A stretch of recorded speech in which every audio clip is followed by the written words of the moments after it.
nám nepôjde 100%. Ja viem, že je to základ škola, základné vedomosti.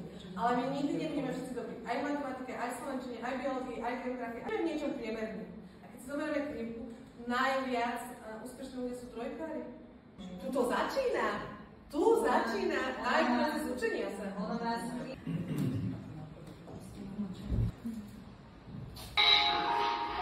Pamätať to, čo ju baví. A toto ju nebaví. A nie je to chyba, nie. Mňa 50% z toho, čo sa učia v škole, nebaví. Prečo my chceme všetkých jednotkárov? Budeme mať všetkých jednotkárov, všetky vysoké školy. To nám bude robiť strechy, okna, stoly. Tlačení do výkonu, pretože všetci rodičia chcú čo najlepších a tak ďalej. Tá mačka je strašne páči, že som chcela takú mačku. Nikto z vás si nepredstavil napísané M, A, Č, K, A? Nie. Takže zase sme z toho urobili hru nie takéto klasické. Učiteľ ľavo za mnou a každého z vás napadlo niečo iné. Takisto, keď som povedala mačku, predstavil si ju každý úplne inak.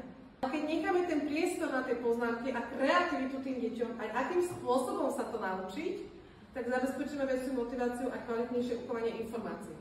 Mozartove gule, asociácia Mozartove gule. Líbal na krk robustný cisár František.